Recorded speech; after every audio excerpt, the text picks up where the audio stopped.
Choisir entre un business de produit et un business de service, c'est la question que nous aurons tous à nous poser lorsque nous faisons nos débuts de l'entrepreneuriat. Et dans cette vidéo, je compte clarifier autant que possible la différence entre les deux et à la fin, je vous dirai quel est le type de business que j'ai choisi pour mon entrepreneuriat. Car sur cette chaîne, je vous documente mon parcours de A à Z.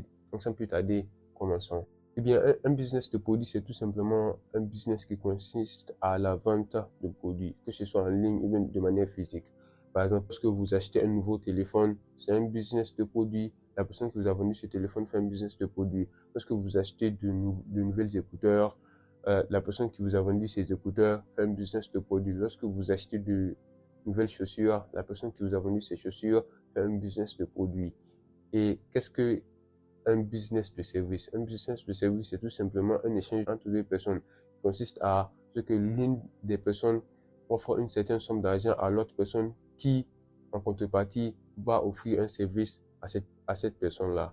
Donc, c'est en grosso modo le business de service qui est là. Maintenant, il y a différents types de business de service. Par exemple, lorsque vous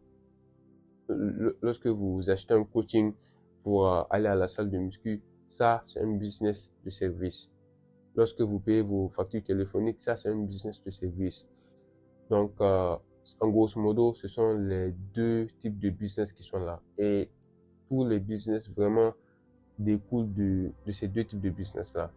Et, et il peut y avoir des similarités ou bien différents types de combinaisons entre les deux. Mais à la fin de la journée, il y aura vraiment ces deux types de business-là. Donc, c'est vraiment les deux types de business qui sont là, le business de produit et le business de service. Et pour mon cas, vraiment, dans mon parcours entrepreneurial que je vais vous partager ici, j'ai vraiment choisi le, le business de service et je vous dirai pourquoi. Vous voyez, lorsque vous faites un business de service, je pense que premièrement, ça vous permet d'accumuler du cash flow. Même si les business de produits sont vraiment assez intéressants, sont vraiment des modèles assez intéressants et scalables, mais je pense que ces business ne permettent pas d'accumuler du cash flow rapidement dans les débuts. Et, et pour mon cas, je pense vraiment qu'avoir du cash flow dans ces débuts, c'est vraiment quelque chose de très important. Deuxièmement, le niveau de facilité en termes financiers.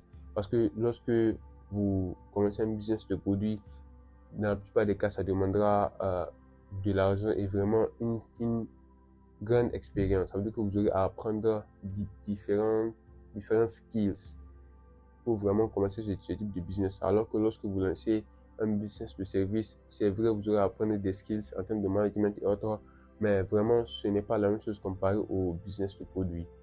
La troisième raison, c'est vraiment la convenabilité. Parce que moi, je trouve vraiment qu'un business de service est plus convenable pour mon cas que vraiment un business de service. Et c'est l'une des raisons pour lesquelles j'ai choisi vraiment de faire un business de service. Donc, vous allez me demander, ouais, quel type de business de service fais-tu?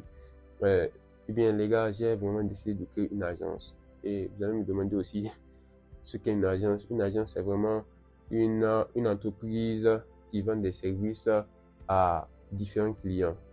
Et comment est-ce que cette entreprise fera pour vendre ses services à différents clients? Parce que cette entreprise sera composée de, de moi principalement, mais aussi des gens qui ont à faire le travail de mes clients. Vous voyez, lorsque vous faites du freelancing par exemple, vous êtes le seul à vraiment tout gérer. Donc, vous devez par exemple travailler sur genre vous êtes le seul vraiment à pouvoir gérer vos clients. Le client vous donne un travail et vous le faites et puis vous lui renvoyez son travail. Et puis c'est à lui de juger de la qualité autre. Maintenant, dans le cas des agents, c'est vraiment lorsque le client me donne un travail à faire, j'aurai vraiment mon équipe qui sera déjà prêt et puis je peux leur donner ce travail-là. Ils le feront, je les paie et puis je garde un petit pourcentage qui est pour mon entreprise, bien sûr, et puis je renvoie le travail au client. Donc, en grosso modo, c'est un peu ça qui est un business d'agence. Et dans les prochaines vidéos, je vous montrerai comment est-ce que je mettrai en place un business d'agence. Et je pense que c'est tout pour la vidéo. Je voulais juste vous faire une brève description d'un business de produit et un business de service, la différence entre les deux et principalement des raisons pour lesquelles j'ai choisi un business de service au lieu de business de produit. Donc dans la prochaine vidéo, je vous dirai en quoi consiste mon agence et des détails concernant mon agence. Donc si c'est quelque chose qui vous intéresse, n'oubliez pas de vous abonner et de me suivre. Donc c'était un dit.